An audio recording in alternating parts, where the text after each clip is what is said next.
Hey there, this is Bruce McGill, a.k.a. Jack Dalton from MacGyver. You're lying, Jack. That hurts me, Mac. How can you say that? Your eye. It still twitches when you're lying. And I love listening to Making Fun of MacGyver. And my eye is not twitching. Or is it? Tonight, MacGyver and a female agent he despises attempt to free a human rights activist from a psychiatric hospital in Czechoslovakia. Hey, will Mac's contempt for this lady eclipse the utter disdain I have for Sam, Mike, and Jeff? Find out next on Making Fun of MacGyver. It's Making Fun of MacGyver, a rib-tickling takedown of our favorite 80s adventure show, Trapper John. Now it's MacGyver. Starring Sam Jordan as the skeptic, Mike Garland as the diehard, and Jeff Hess as the scientist. Name's MacGyver.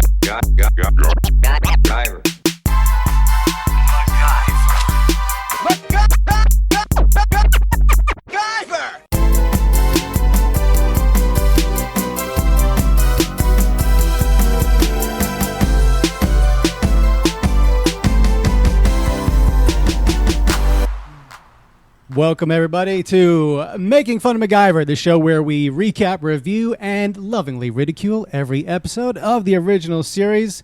MacGyver, we are recording tonight, May 27th, 2022, and with heavier hearts than usual, given the tragic events in Texas this week, on top of the killings in Buffalo a few weeks ago. But we're here to entertain you tonight and talk about this fictional character who had perhaps a hopelessly idyllic view of guns, especially given his dangerous line of work, but it is one that I always feel good about supporting, that view, and I think it's safe to say the world would be a much better place with more MacGyvers in them. So I'm Sam Jordan, your host, and as usual, I'm joined by my two fellow MacGyverites, the money man, Mike Garland. I'm broke. I have two children. And the lover boy, Jeff Hess. Ooh, loving not a fighter, baby. Never use a gun. My wildly craveable cronies, a query for you. Are you prepared to see more emotionless kissing than a Richard Dawson-hosted Family Feud marathon? Richard Dawson got away with so much sexual harassment during that show. It's ridiculous. Jeff, do you know Richard Dawson, that reference? Okay, he hosted Family Feud in the 70s, maybe into the early 80s. He was the original host of Family Feud. And he would kiss every female contestant when he went over to, it was their turn to answer a question. Yeah, on the mouth? Sometimes. Yeah. Everyone. Yeah. You have to look that up on the YouTube. Yeah, look up Richard Dawson. I'm so glad I was not born then.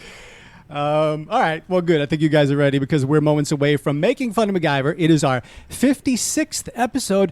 And tonight we're talking about the Season 2 finale of MacGyver, For Love or Money. That was the reference above, Loverboy and the Money Man, by the way. But first, it's our opening gambit. Guys, people are still talking in the streets, online, outer space, at the International Space Station. People are still talking about the 46 times MacGyver was said in our last episode, DOA MacGyver. It shattered the record of 36 in Deathlock. And we posted it on YouTube now. When we viewed it in real time, I think I miscounted. It was 44, but the official count is 46 times, 10 more than the previous record. How are you guys feeling about that magnificent episode of television? Truly an unbelievable accomplishment. I feel like I do when I go to a sporting event and like something incredible athletically happens. Like, this is why you go to sports. This is why you make podcasts. This is why you make episodes of MacGyver. Something truly unique happens, like a crystal held in a bubble in front of you. It appears, and that was that episode. 46 MacGyvers. Well, if you think about it, and you said it was 46 was the total. Okay, so the episode was about 48 or 49 minutes long. So that is essentially a MacGyver per minute, and there was about 20 minutes where his name wasn't said at all. So there's some science and some math that needs to come during the off season here as to the breakdown of MacGyver references per dialogue in the episode or something like that. I mean, astounding. I just can't even. 46, crazy. We don't often almost never talk about the writers or the directors of each episode. Perhaps we should, but let's talk about the director was Cliff Bowl. Cliff Bowl directed that one. The writers are listed as Lee David's Lodoff, but now that we know Lee, we know he didn't write that episode. Jason Starks and Rob Hedden was the story editor. We got to get a hold of Jason Starks and Rob Hedden someday and just see what was behind. Obviously, we've been chronicling this since day one, but why do we say his name so much? It's fascinating to me, but it makes me laugh every time. And I enjoyed DOA MacGyver. We still love it. But people like seeing the clips, too.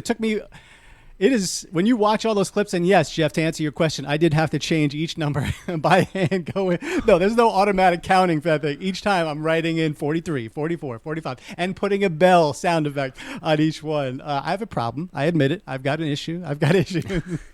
But it made some people laugh, so I'm happy. But all right, so there you go. By the way, now that I think about it, you mentioned when we were taping this. So as we tape this on May 27th, I have a birthday coming up on May 30th. I will be as many years old as MacGyver mentions. Yeah, let's make this the Mike birthday episode. Sure enough, we always need something. I was thinking it's Memorial Day too, but maybe we can tie in both themes somehow in this episode of Probably MacGyver. Shouldn't overshadow my birthday, overshadow Memorial Day with my birthday. I feel like one is a little more important than the other. But let's see. We got a bunch of new social followers to give virtual high fives to. Donna Cahell. Donna, cute grandson there on Facebook, if that is your grandson. If not, I'm not sure where you got the kid, but he's a cute kid. Yvonne Mendez from Orlando, Florida. Thanks for following us, Yvonne. He is a alcohol and drug counselor. So, Yvonne, thank you for your service, making the world a better place. Alan Jackson, not that Alan Jackson, Mike. Don't Rock the Jukebox. What are some other hits? Where Will You When the World Stopped Turning? I'm a Country Boy. It's 5 o'clock somewhere. Chattahoochee. This Alan Jackson looks like he's a former Marine. So, Alan, thank you for your service as well. Lorraine Taylor from Phoenix, Arizona, who went to Catholic high school in Chicago, my snooping shows. So I bet you she has some stories there, Lorraine. Henry Happala from Vasa, Finland. Got another European listener here, and Henry likes his 80s metal bands. Mike, 80s metal, you got any tunes in you right there? I mean, like to sing them or just mention them? We haven't heard Paul Stanley's classic Cry. It's been a while since you've done that. How's that go again? How you doing, Finland? There you go. On Twitter. We talk about going to California for our fan meetup at Anthony DeLongis' place. I'm thinking we need to go like some Scandinavian countries at some point in the future. That contingent is growing strong. And if he's the last one, we're finished. Finish. Is Finland? Yeah, Nothing? I thought maybe that was a joke, but I wasn't sure. On Twitter, me. Dr. Emily Amy, someone named Mac Charm San Timmer, Luigi Don Contiti, and these are the weird Twitter handles. And Melissa Corrigan, Melissa Core Music has a new album called Carry On, and it's out now. Thank you for following us, everyone. Guys, let's talk about Did you say someone was called Dr. something or other? Yeah, Dr. Emily Amy, AMIE. Oh. She's following us. I don't know. It's Twitter. I You can wasn't call concerned yourself about the Emily anything. or the Amy part. I thought about the doctor. There's a learned, educated, PhD person listening. No. You have to use your legal name on Twitter. I don't know about you guys. I'm feeling a sense of relief now that we're at the end of season 2. It's been a while. We have milked this for quite a while, and our goal is to not milk it as long next year. But the summer refresh is coming. Summer refresh. How you guys feeling? I'm ready.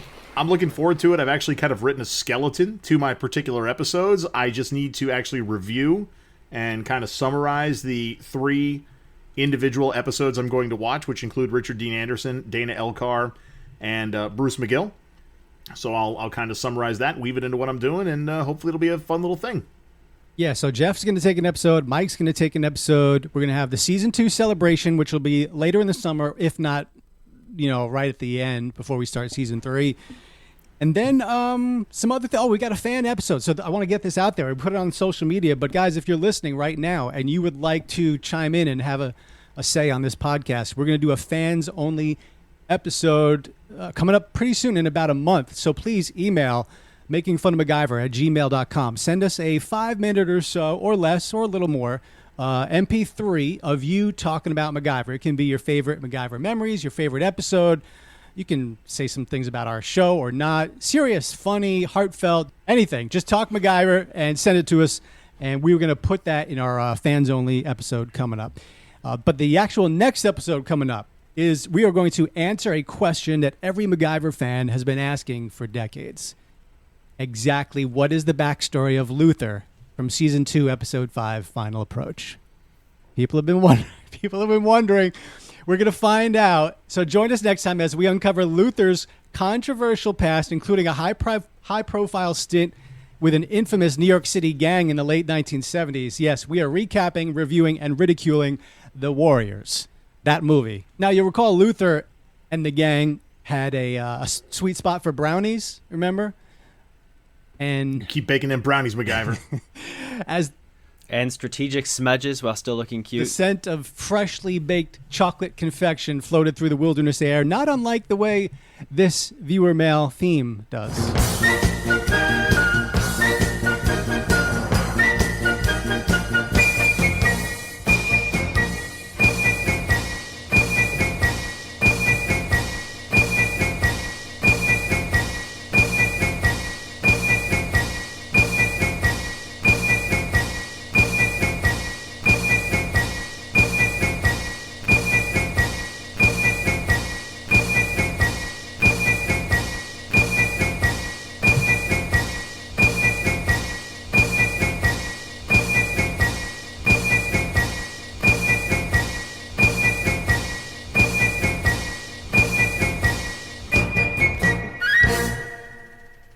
Too short. We're going to put it down. We're going to put it down before Season 3 starts. I think we've all committed to that, but it's probably going to keep going throughout the summer.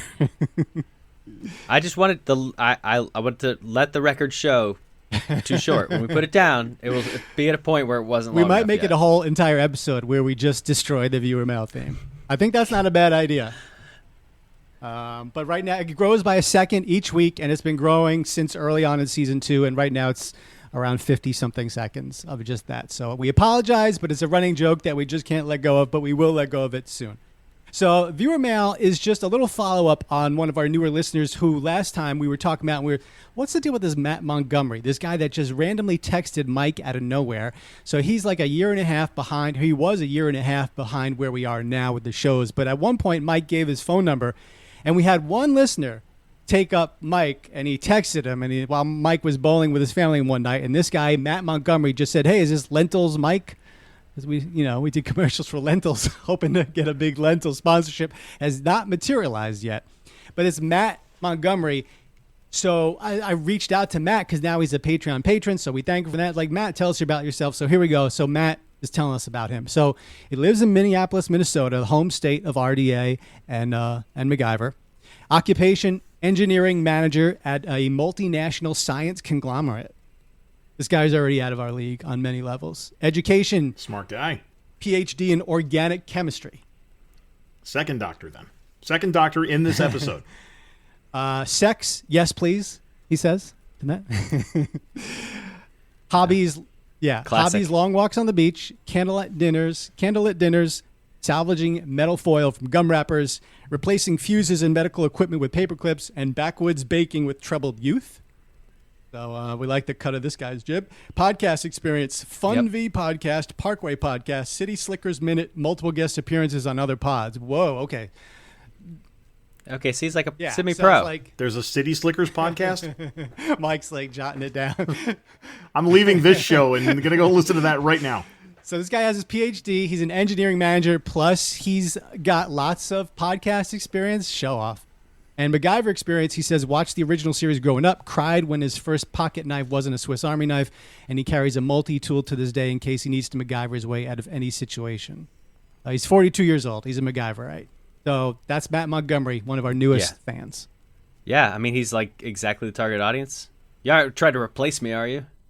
This guy might have you beat on a couple of things.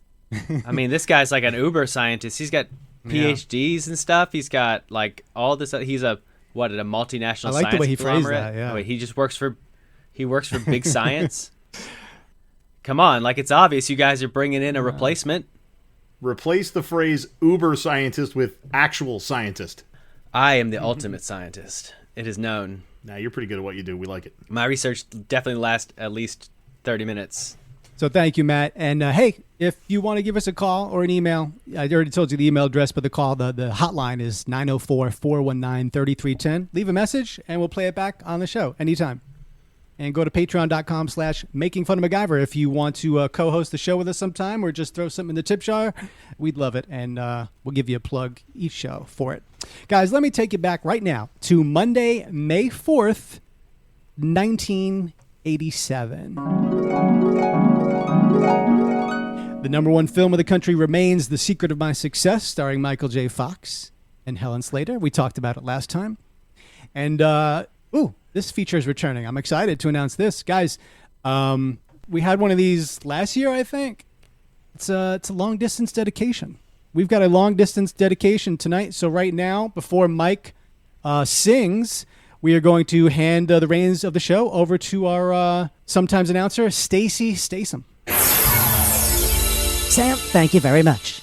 Tonight's long-distance dedication comes surprisingly from a dead man named Professor Willis, who writes, Dear Stacey, when I was alive, I was a fun-loving, saxophone-playing college professor.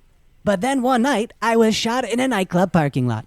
And for some reason, I chose to quote Shakespeare instead of letting my friend call an ambulance. Stacey, can you please play I Just Died in Your Arms Tonight by Cutting Crew and send it out to my friend, MacGyver? Well, Professor, it'd be my pleasure to grant you one final wish from the grave. Here's I Just Died in Your Arms Tonight, as sung by Mike Cream Me Again Garland.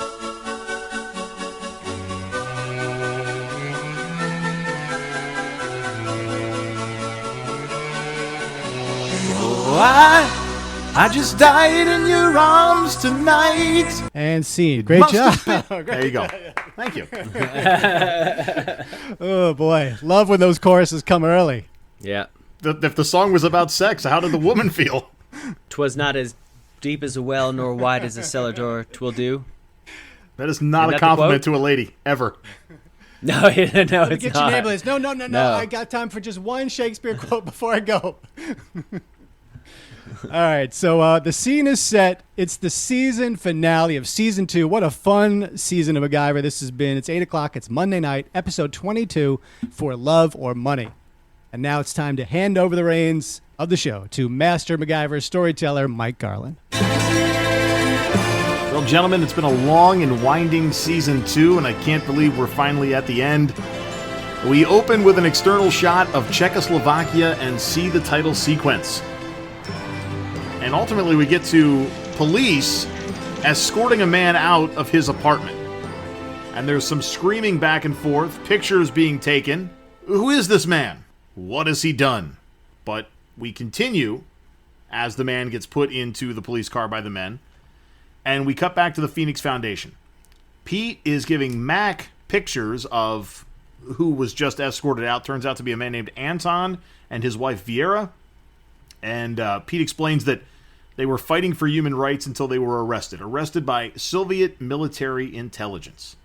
Pete explains that the pictures were shot by a third party and then smuggled out. And Mac jokes that, hey, they were nice shots. He'd like to meet the photographer sometime. Pete says, okay, and by the way, she's here. It's a woman named Diane, which, to no one's surprise, is someone that MacGyver has had a history with. He seems immediately annoyed and walks out. MacGyver, just listen to the deal as a favor to me. What, one of her deals? That's not a favor, that's a human sacrifice. Do you have any idea what I went through on that embassy deal with her? That was 3 years ago, MacGyver. History. Besides, the Pentagon was very happy about getting those documents. What about all the money you took out of the embassy safe? The Pentagon has enough money. Now, have we ever seen MacGyver, refuse to work with someone? I mean, hell, he works with Murdoch at some point in the future, but he doesn't want to work with her. I love the cryptic backstories. I talked about this when they did it in Vietnam, and they do these, oh yeah, about that time that we licked 3 monkeys and threw them off the Eiffel Tower. It feels like they're making it up. It's great. And Jeff, you were wondering if this was actually something that happened in season 1 or possibly season 2 that we forgot, because she does have that look like some of these other women who've been on the show, but she is not. This we have never seen what they are referencing here. And I'll be honest, I'm entirely face blind. I don't recognize anybody. So every time you're like, they were so-and-so was in a previous episode, I have no idea. She also about looks any of that. like a woman who's going to I think, play a prominent role with MacGyver's future episodes, who right now I can't remember her name. But so, yeah, it was right. You were right to wonder. Also, I do love the simplicity of the 80s, where they're just like, what was he doing? Fighting for human rights. And it's like, those bastards. They're arresting the guy who was fighting for human rights. Let's get him. So as MacGyver walks off, Pete follows him to try to change his mind and explains that this Anton fella is being held in a psych ward at a hospital in Czechoslovakia. We've seen this episode before, guys. Mac wonders why no one is talking to the Soviet government about this, and Pete explains that they're not going to admit that they have someone that's out of control in their own organization. So Pete wants Mac to go to the hospital and break Anton out. Now, I joked just like a second ago about have we seen this episode, but literally, at least there's some continuity here, as they actually say it's the same hospital that MacGyver was in back in Season 1, Episode 21, Prisoner of Conscience. So he's got to go back to this place and break someone else out. This time it's Anton. Okay, but that was Russia, and now they're calling it Czechoslovakia? I mean, that was Russia. And the hospital looked different. Yeah. They're saying it's the same place. Are you certain it was Russia, not Czechoslovakia? Yeah, it was Russia. Yeah. Diane promises MacGyver that there will be no funny business on this particular trip, that they'll be partners, and she won't do anything funny. Pete asks Mac whether or not he'd like to save the man's life or save his pride. And MacGyver kind of gives in and asks how they can get in, and Pete explains that they'll be traveling as a honeymoon couple, and they're going to fly into Vienna and then take a car to Czechoslovakia. And we see Diane kind of fake flirting as the plane lands, and he kind of dismisses it and says, we don't have to play this marriage stuff until we get to Czechoslovakia. Now, apparently they're going to meet a man named Krug, and Krug is asking too many questions already on this drive. Why are you going into Czechoslovakia? I never miss the Prague Flower Festival. Now put a cork in it, Krug. I'm paying you to get us across the border, not ask questions. Diana, have I ever failed you? I have the papers. I've made the arrangements. I'm simply filling the empty moment. Filling the empty moment. I like that phrase, but I don't like Krug's accent. That seems super fake, don't you think? I don't like his fake driving, which is like this. It's all over the place. I mean, unless those Czech cars are really hard to drive, he looks like he's doing slalom. I don't like his facial hair. Yeah, let's get rid of this guy. Why is he here? Kill him now. Yeah, I think so. It's the only way. They leave Austria. They enter Czechoslovakia. And Mac and Diane are being snugly in the backseat of the car. Oh, here's a little ditty shows about Mac and Diane. Two American kids doing the best they can. Where are we on Diane? Are we liking her and her like no-nonsense killer instinct attitude? Nah, not a fan. I think she's doing a pretty decent job acting, though. I think she's not a rookie. Deborah Adair. No, she definitely held her own. She had a lot of presence and was able to go toe-to-toe with Mac. Yeah. Yeah, solid screen presence. Good chops on her. Krug, he shows the border guard some paperwork and slides a bribe in there as well. And he leaves them in the middle of a field but tells them that their car is hidden behind some shrubs and that there's a picnic lunch there as well. And she gives him some money and says that he'll get the rest when he meets them back there at 5 o'clock. And they come across this car. By the way, it's a French vehicle called a Citroën. It's the national car of France, actually. And for what it's worth, they basically had the same body style from the 40s through the 90s. So I have no idea what year that car was, but they all look the same for the better part of about 50 years. The car won't start, and I guess she wants MacGyver to get out and get the thing going, and tells him all the reasons why he shouldn't have a problem getting the car started. All right, the battery's dead, or a fuse blew, or it's shorted. Do something. What? You're the one who picked the embassy lock with the light bulb filament and ground up pencil lead. You're also the one who shorted an alarm system with the chewing gum wrapper and a half a lemon. Come on. All right, I suppose there's something I could try. And then right here in this very moment, he puts his arm around her and pushes her head into his lap. I'm not sure how that's going to start a car, but he did get the car started. Well, she had those MacGyverisms on instant recall, didn't she? She was ready to rattle off everything there. Yeah, I wonder if she made him up on the fly. They're funny. So instead of putting the moves on Diane after he kind of pushes her head down, he actually gets right to business and hits the car a few times and finally gets it running. So, Jeff, can you smack a car around and get it to start? Does it MacGyver? So the thing he's hitting is called the steering column. And there's a lot of different things in there, including ignition switches, turn signals, windshield wipers, and stuff like that. But what this appears to be is an ignition issue. where something's not getting the electricity to start the car from the battery into the engine. That battery generates 20,000 volts of electricity to spark the engine going. And so there's a couple things that could be happening here. Either there's a loose wire between the keyhole and the battery, or these keys are just like regular keys. They're locks. So the pins on the key could be a little sticky or loose. And oftentimes just hitting it will work just fine. So I'm going to say in that case, this does MacGyver. Kind of a Fonzie move there. Just bang on the jukebox, plays a song, bang on the steering column, car starts. Yeah, you're investing a lot in it working, though. You mentioned the Fonzie thing there. Henry Winkler had a very prominent role in MacGyver from beginning to end. That's true. Executive producer. So he gets the car running, and they're having a picnic lunch and checking out the mental hospital and reviewing a map. That's quite a trio of things to be doing at one time. The police roll up, and as a cover, MacGyver starts making out with her, and she convinces him to basically drive away. The cop, that is. Like, they're fine, go away, cop, everything's fine. They're still talking about ways to get through the gate, and MacGyver comes up with this idea to mix some sort of paste with red wine and wipe it on his face to make it look like blood. He figures that if the people at the gate think he's dying, they might let him in. So, Jeff... Does it MacGyver? So can you just, like, mix paint with wine and make fake blood? That doesn't seem right, does it? Does it seem right to you guys? No. Well, I'm trying to figure out what kind of paste they had there. Maybe some kind of chili paste. But we're going to have a picnic near the psychiatric hospital. Let's bring the chili paste? I thought it was paint. Oh, why would... Not paint? No, it was like a paste. Why would they have paint? It was something from their picnic. Go out, paint, do a painting, have a nice picnic. That's what you're out there to do. You never seen people do that? Okay. See, you have no romance. This is the problem. Anyway, but I found a site that talks about how to make fake blood, and one of the ways you can do it is just by diluting acrylic paint. So he could just mix that with wine, but it doesn't look very great because it's going to be way too red. The sites say you need to mix it with green and blue to make it more like, his blood looks more like a dark reddish, blackish. And he needs something to make it thicker because blood is also not like that runny. And one of the things they recommend is probably something you have at a picnic, which is peanut butter. So he could have mixed peanut butter in there to give it a gloopy look. But also at the same time, this site that tells you how to make fake blood says the acrylic paint and moisture method looks really good as splatter on clothing. So let's say he gets some up here, but he also like splatters himself with that stuff. Then it's very effective, and it definitely does MacGyver. We have fake blood in tow. They hustle up to the front gate of the hospital, and she talks the guard into letting them in because she convinces them that MacGyver needs medical attention. They make it in, park the car, and devise a plan. And he tells her, wait here about 15 minutes and that they'll reconnect then. And she gives him a kiss like she cares, but really she just cares about getting paid because her getting paid depends on his survival. She drives off. He walks up to the loading dock and picks up a box and walks in like he belongs there and knows what he's doing. After all, he explains that he's been there before. The layout hasn't changed, and even though he's in the hospital, he still has to figure out what room Anton is in. Is it really that easy? Can you just like, is it true about clipboards that you can just like walk into anywhere with a clipboard and people will just let you by? Need to get me a clipboard.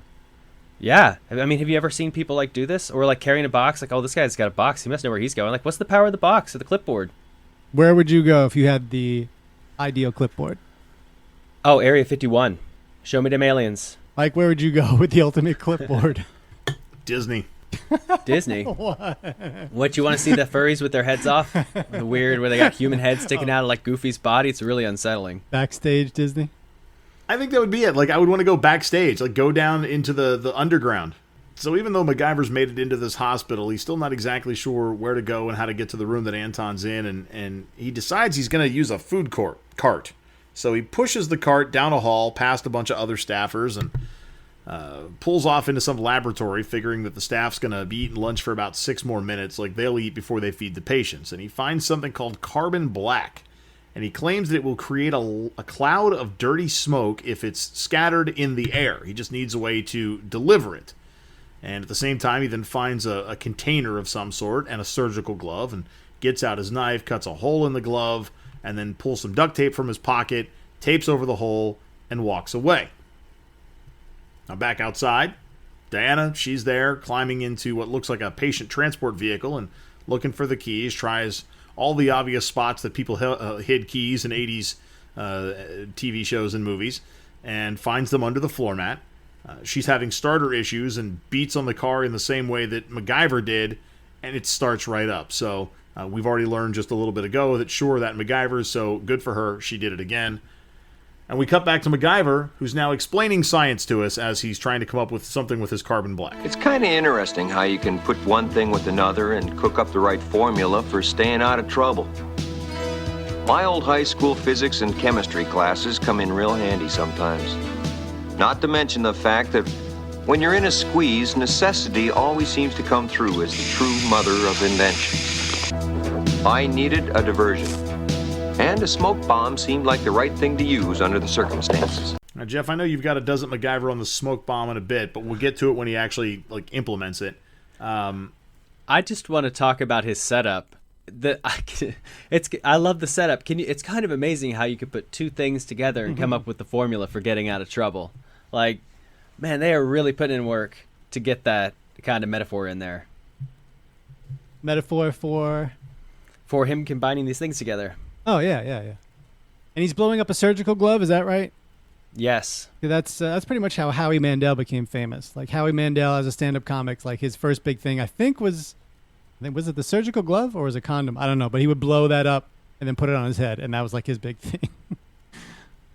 So after MacGyver explains all the science to us here, he has to actually arm his distraction, and he recognizes that while he has a way in, he needs a way out, and he finds some nitroglycerin tablets that he's going to use. And we cut back to Diana, and I think I was calling her Diane earlier. She's Diana.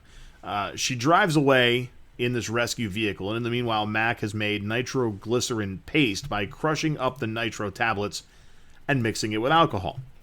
And he comments that he has a nitro bomb and a smoke bomb, and if anybody bumped into him, it would be a rather memorable moment. Diana backs the transport vehicle up towards Anton's holding room.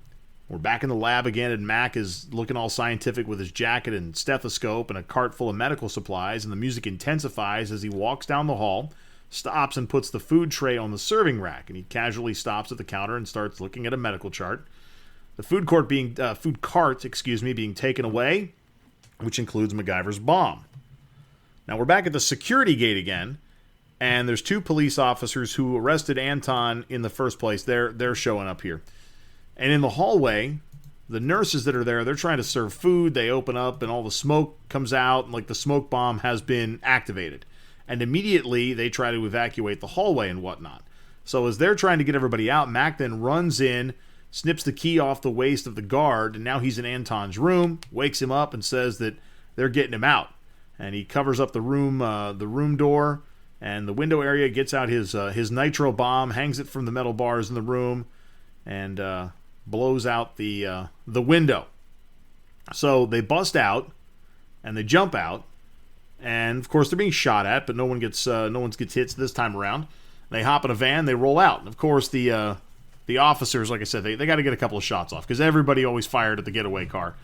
And as MacGyver and Diana introduce themselves to Anton, he begs them to actually take him back because they arrested his wife and threatened that if he tried to defect, they would kill her. So as Axminster comes to an end, it does so with Anton begging them to take him back to the hospital.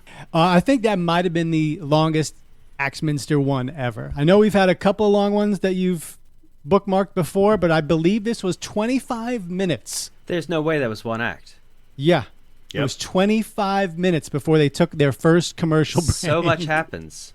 And sitcoms are generally 24 minutes. So that was crazy the way they did not take a break there. So I have 24 MacGyvers up in there. Does it MacGyver? Does it MacGyver? So first of all, carbon black. Is this a thing? What is carbon black? It is a black, finely divided amorphous carbon that's usually like soot or some kind of byproduct of the combustion of hydrocarbons. It's frequently used in things like printing, so it's possible it would have been in this hospital. The tank has got oxygen in it. Kislik is Czech for oxygen because this hospital is consistent with being what country that it's in.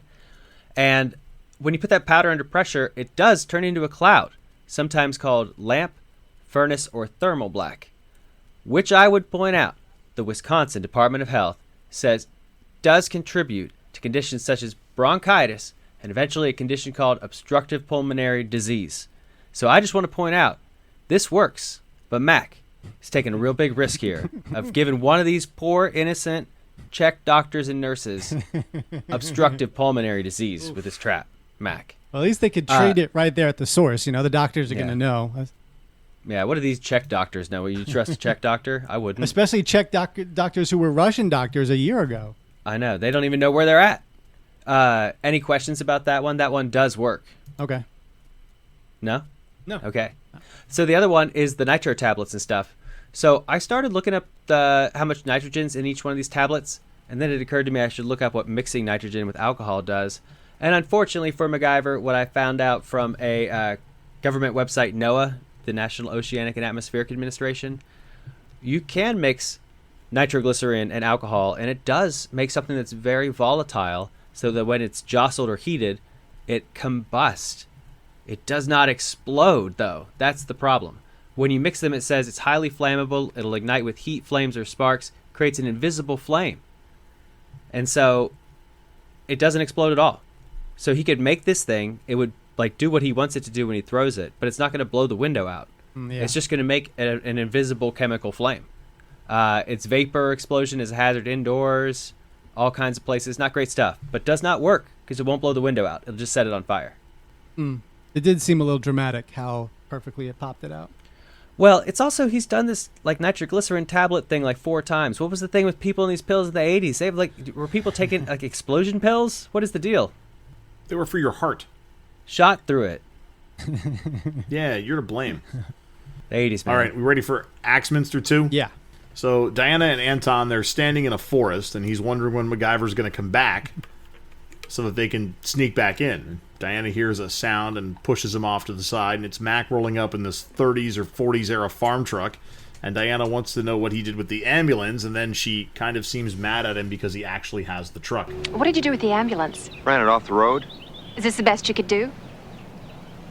Well, it's all I could afford. You bought this junk heap? You could have stolen something with more muscle. I don't work that way. It doesn't work that way. So he prepares to go back for Anton's wife.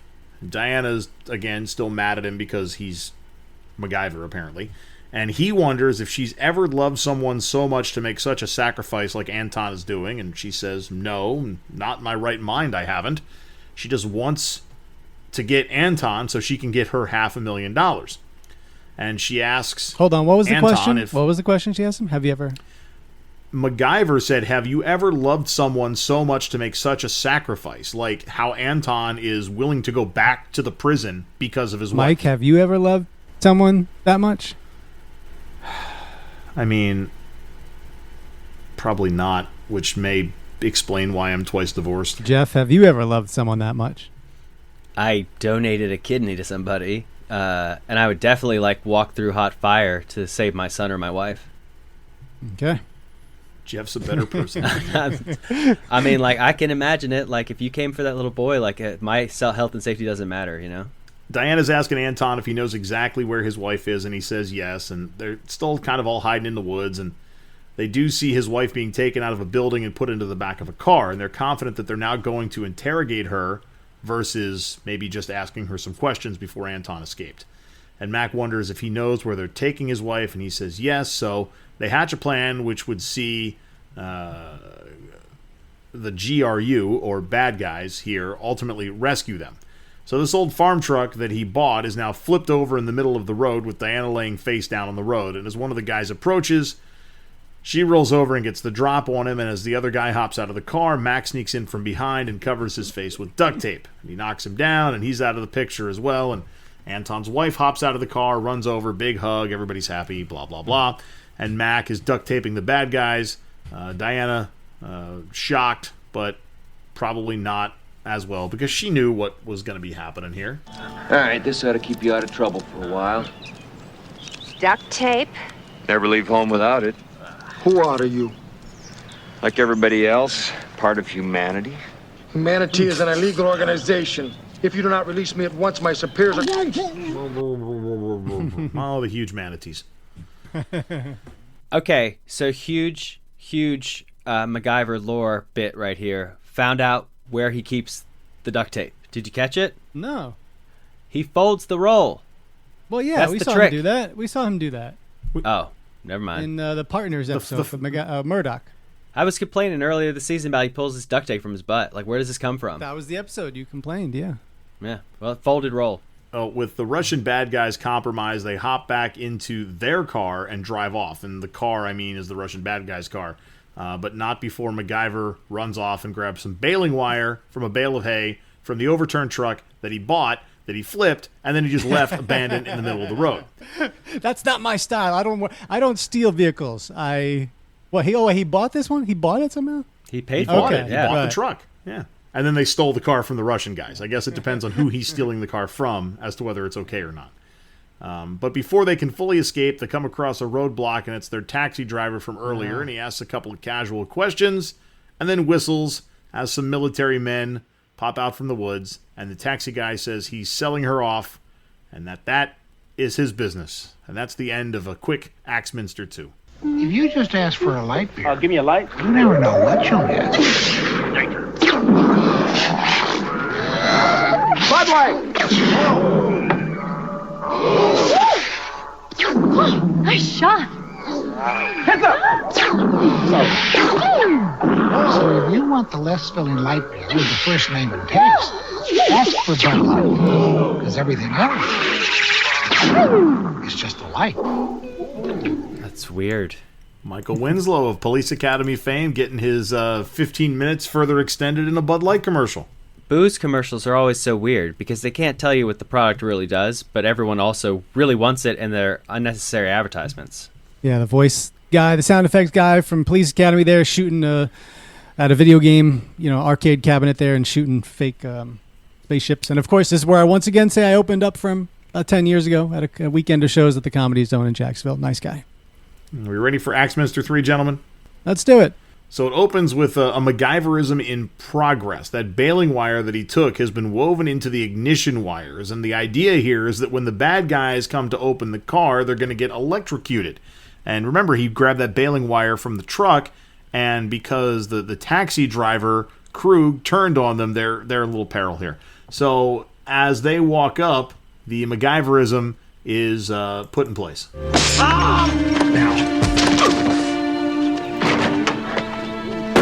Hold it, Krug! It was amazing, just as you said. Now, let's just say the precaution paid off. You boys kind of came prepared for a little trouble, didn't you? Because there is an alert for you. All of you. The border is shut down. Every post for 50 kilometers. And you are not wanted dead or alive, my friends. Only dead. It's like Krug is clearly in peril here, and he's still talking smack at them as MacGyver is taking grenades off the waistbands of the soldiers here. And he's still got that facial hair that I don't like. I doubt he was going to shave between acts. Huh. Fun fact, did you catch who the two Czech soldiers were? Stubbins and Marlowe? Oh my god, you noticed it too? Yeah, it was Stubbins and Marlowe. Crazy. How do these guys end up in every episode? And also, does it MacGyver? Does it MacGyver? Okay, so you remember I told you earlier how the car will start with 20,000 volts? Well, if you go through a battery, it translates to 600 amps or 600,000 milliamps of electricity, and that's really more important for what's going to kill you or hurt you. So that's what's coming out of this battery when MacGyver turns the key. And do you want to guess how many milliamps before you start to get hurt? I'll tell you that 1 milliamp is a faint tingle.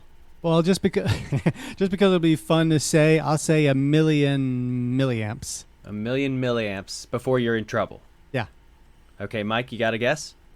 500 milliamps. 500 milliamps. So 500 milliamps is going to get you in extreme pain or respiratory arrest, severe muscle contractions. Death is possible. Sounds bad. 10,000 milliamps is all it takes for cardiac arrest, severe burns, and death is probable. And this thing's putting out 600,000. So I hate to report to everybody, in addition to lung disease, Mac has just killed 2 Russian soldiers with this trap. So it does MacGyver, but the body count's high. He's killed a few. There's a few shrapnel. He's very Batman-like, where he'll drive a car over somebody. Oh, yeah, he's fine. So they're driving off, And you think, okay, he's got Anton and he has his wife, and we're going to be wrapping up the episode. But we're not, because we're like 30 minutes or 35 minutes through this 48-minute episode. And I'm like, what the hell's happening next? Yeah, they faked me out on that one. I was like, ooh, we're almost done. No. Now they're driving off in the car. Max got a grenade as Anton and his wife duck down in the back seat. And they reach the border. Of course, that's closed. And the border guards recognize the car, but they recognize it as like Anton's taxi, not something that MacGyver and Diana are in.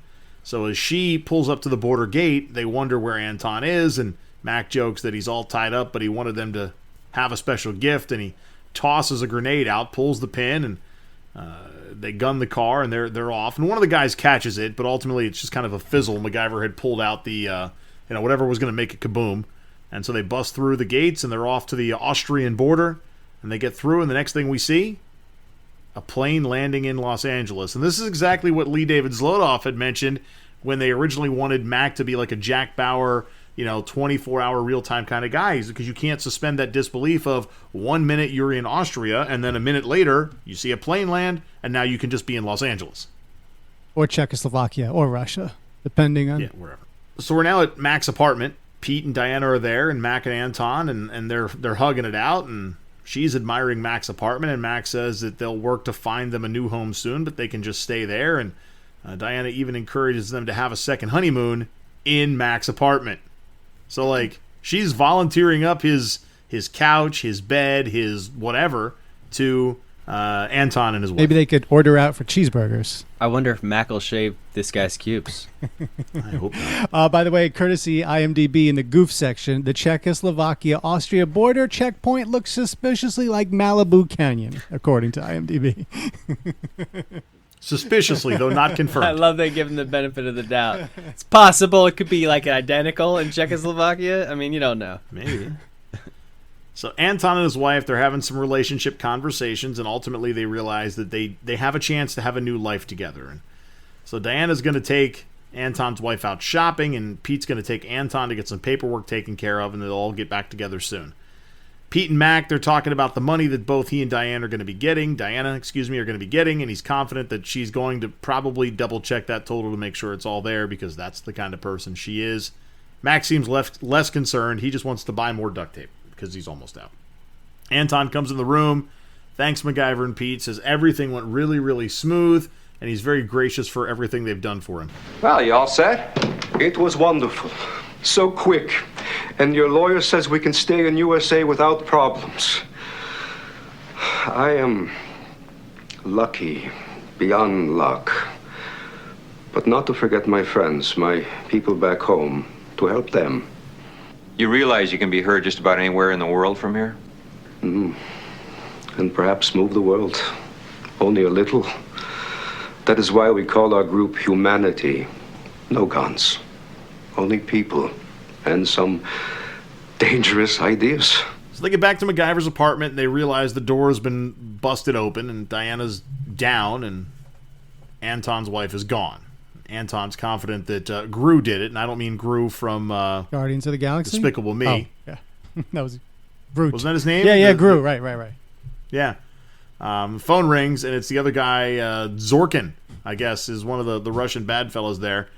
And we get the standard bit of hold the phone up to the hostage so that we all know that they're okay, and she's scared. And Zorkin says that if Anton does not give himself up, that she's going to be in trouble, and they need to meet at the zoo in an hour. I'm starting to wonder, is his wife in on this? Is she a double agent? This is when you were starting to suspect? This is when I was starting to wonder what her role in all of this was. Are you starting to suspect that, Sam? I don't think I got it as soon as they were at the zoo. No, not quite as quick as Mike, because he's a sharp. Okay, neither did I. I did not figure that out.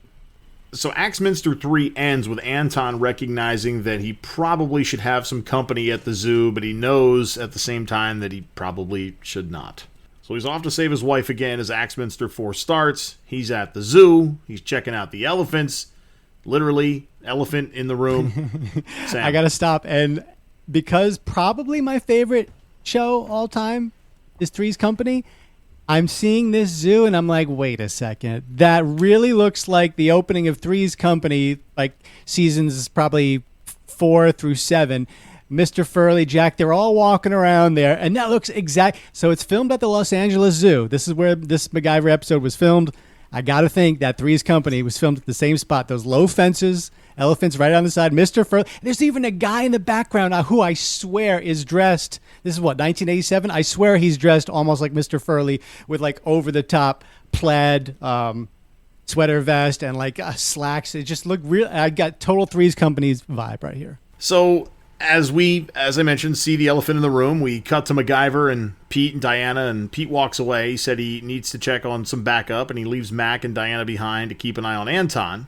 And there's an argument now about work and how all she cares about is money, and that MacGyver's really only the second person she's ever trusted. And then she goes into this conversation about some guy named David that apparently was the first person she trusted, but she never told MacGyver before because she was so embarrassed to do so. And she explains that she loved this guy, David, very much, that he was ultimately a KGB agent who was trying to get documents back from her that she had otherwise captured, and then she had to kill him. And you can tell that she's got a bit of a black heart because of this and as it relates to trusting people. So, Sam, what about David? Okay, she says his name wasn't David. It was... What? Did you guys remember? Did you catch the name that she said it was? I didn't catch the name that she said it was, but I wrote that she said his name was David. Right, but it wasn't David. It was, and then she says a name. And I swear this was an indistinguishable hodgepodge of consonants and vowels. Well, I mean, it's some weird Russian name, right? Like, because he was secretly Russian. Well, right. That's what I thought at first, but then I'm like, but then I went back, and at least on the Paramount Plus, what she said, the audio did not match her lips. I feel they dubbed something in over, and whatever it is, it's not Vladimir, it's not Boris, it is something, so here we go. I'm going to play it back. I'm going to pull it and play it back, and we'll dub it in here. His name wasn't David. It was Piotr. Was his name Luca? Did he live on the second floor? Yeah. All right. So you make the call. You tell us that name. Put it in the comments for this episode. We see Anton's wife. She turns around and walks over to him. And Mac, Pete, and Diana, they all see them together. A couple of people walk through the shot, and that allows them to get away. And as they run off in the woods, I'm still thinking she is part of this plan to capture him. And I was right. She kind of turns, stops, isn't going with the flow, and he's trying to convince her to come along because Pete and Mac are there. They're going to help, and she steps back, pulls a gun, says it was just an assignment and it needs to be taken care of, and he wonders why she's doing what she's doing, and Anton now gets shot by his loving wife. You are too dangerous, Anton. Because I wanted freedom? Because you would begin a second revolution. One death is preferable to thousands. No! That no was way better than Hellfire.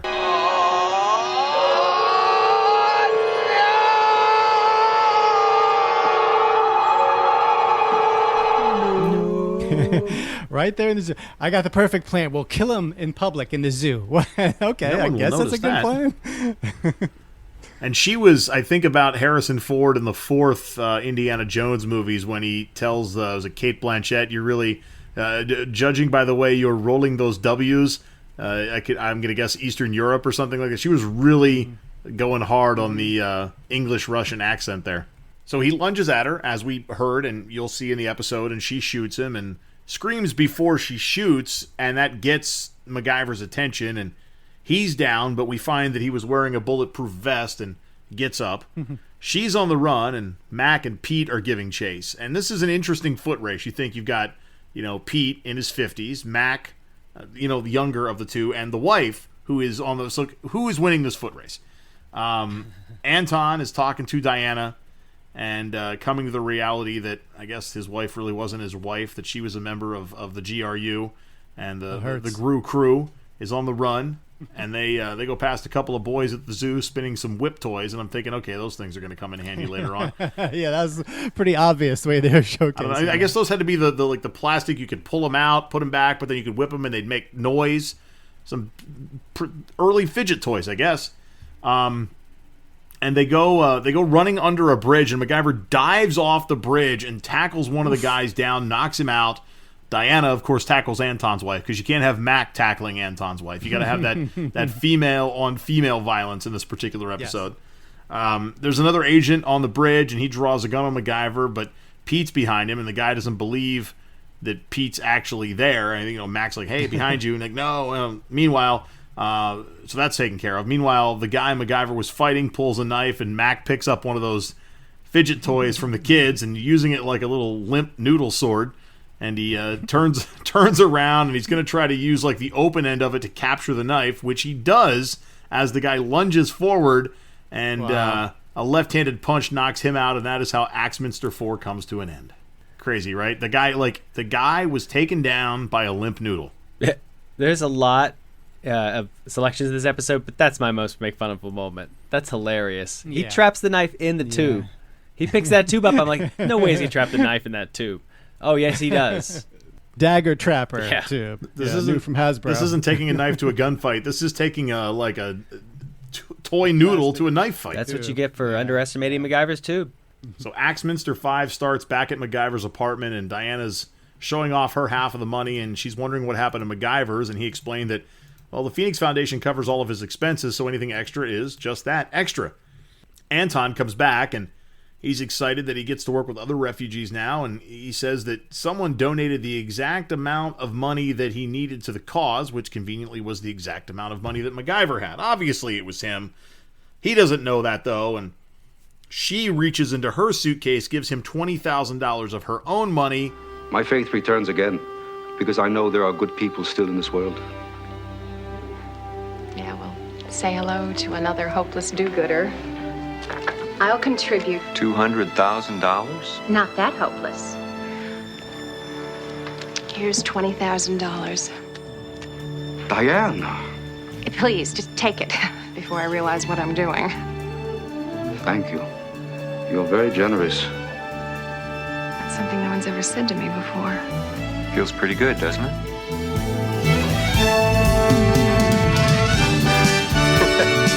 Pleasantries exchanged, and that is the end of Axminster 5, and we are wrapping up season number 2. He's such a moralizing prick. She's awesome. She's like a globe-trotting, successful, money-hungry badass. And he's like, oh, tisk. Don't get rich off of these crazy schemes that nearly kill you. Yeah, she did a good job actress-wise. I'm convinced. I was looking at her resume and a lot of soaps. Did a lot of soaps in the 80s and 90s. And, did some episodes of The Love Boat, so she was good. Well, also, if she is coming back, and I don't know if you're right about that I don't think she is coming back. She's not? Okay. But also, like, the whole, like, his character plays so well off the rogue type. That's the whole reason it works with Jack. And so you put him with, like, a female roguish MacGyver, and it works well. Well, we've recapped and we've ridiculed to an extent this episode, and let's review For Love or Money. Name's MacGyver. It's an entirely mediocre way to finish the season. Very competent. I had a good time watching it. I love the roguish female MacGyver version of him that's all money hungry, but also really capable. She's a helpful person throughout the thing, and I enjoyed their relationship together. The extra plot twist felt a little unnecessary, but great MacGyvers. But in a pantheon of things, it's pretty just average. So it is a 5 mullet affair. I give it a 6 mullet out of 10 affair. I share Jeff's sentiments that it was a decent episode, nothing extra special. We've seen better this season, we've seen worse, and I'm sure we'll see better and worse going forward. But a lot of moving parts, I think. Sometimes I think the MacGyver episodes where it's really just him on a mission doing a thing is what I like the best. But here you had Pete, you had Anton, you had Diana, you had MacGyver, you had Krug, you had the Russian soldiers, you had the mental... Like, there was a lot of people in this episode. A lot of people. So 6 out of 10. All right. And I kind of like a good... Someone's maybe going to get killed at the zoo. But, I like the fact that they attempted to globetrot a little bit, even though it was just Malibu, probably. So I like that. I like this woman character. She brings a little pizzazz. To me, it just barely rose above middle of the pack episode slightly. So out of 0 out of 10 mullets, I've got 6. All right. So we add up Jeff's 5, Mike's 6, my 6, divided by 3. This one's rated 6 out of 10 and it mullets. Comes in as a 6. The final episode of season 2. And that brings the lifetime rating, what do we got, 45 episodes we've done, 44, to 5.3. Our combined 1 to 10 is 5.3. Yeah, and we're the fans. They did up their game. I'm 5.9. 9s and 10s. I'm 4.9 across all MacGyver episodes. Jeff is 5.2 and Mike is 5.7. But we'll talk more about that in the season 2 celebration coming up in a month or two. Let's crunch the numbers. All right, this is where we count up the MacGyverisms from this episode, and there were a handful, as Jeff mentioned. So, Jeff, how did MacGyver do on the MacGyverisms? So there were 5 MacGyverisms, and I wasn't stretching on any of these. For once, an episode had quite a lot of them, and he was 4 out of 5. So that is batting 800, which good. I think would get you pretty good. Yeah. All right. Smacking the steering column, fake blood, carbon black glove, nitrogen bomb, and the electrified car that killed 2 men. Yeah, there was a little bit of carnage with the MacGyverisms, but, you know. Yeah, carnage. All right, guys. Well, we're coming fresh off this epic 46 MacGyver mention episode. Now, at the beginning of this one, I don't know if you noticed in the first 5 or 6 minutes, it is getting thrown around a lot. And I was like, whoa, they're not going to go double team, like crazy episodes. But where do you think this one ranks in terms of how many times someone said MacGyver? I'll go with 27. 13. Mike wins again. 24 times it was said here. It's a rigged-ass game. You must tell me. And that brings the all-time average up to 15.7, but that is 70 in the last 2 episodes. What's the name of the show? 70 MacGyver. 70 MacGyver mentions. What was it? Lumberjack John? Trapper or John. Was it the start of this one? Trapper John. Lumber John. All right, how about the most make-funable moment? Can we agree it was Mac catching the knife in the plastic noodle? Yeah, I can go with that. Full of ridiculous moments. Yeah. But that one was hilarious. Yeah. They even had the cutaway shot of the knife going in and the guy being surprised. Right, and you almost have to go to slow motion, right? To get to put a knife into that, you kind of have to go slow-mo to do that. They probably did slow down the footage there. I mean, seriously, I know he doesn't like violence, but how resistant to violence you got to be to go, oh, okay, I'm going to put my life in this inner tube. This little plastic children's toy is going to save me. All right, well, boy, season 2 is done. It feels good. This took a while. It was a great, fun season, but it's time for a summer refresh. It's time for us to stretch our legs, do some other things, kick back on the beach, and have some fun with some different types of shows for the next couple of months. I'm looking forward to that, and then we can get ready for season 3 recaps come September. But, gentlemen, any other final words about this episode here tonight or your lives in general? No. Oh. Keep making fun of MacGyver. There you go. Very good. Thank you guys for your fine efforts, and we thank you out there for listening.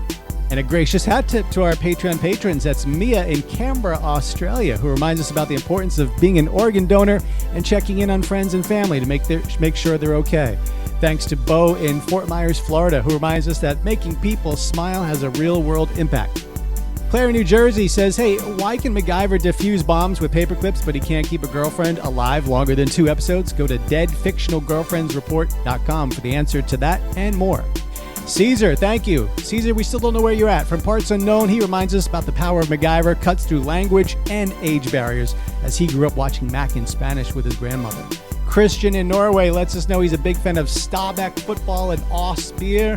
And Matt from Minneapolis, Minnesota, if you need science, give his multinational science conglomerate a try. We're always hunting for new friends, so please say hi to us on Facebook, Twitter, or email us at makingfunofmacgyver@gmail.com. Call us on the hotline. And if you'd like some perks and throw something and if you'd like some perks and to throw something in the tip jar, go to patreon.com/makingfunofmacgyver. But above all else, keep coming back because we are going to keep making fun of MacGyver. So for Mike and Jeff, I'm Sam. Thanks again, and we'll see you next time. Peace.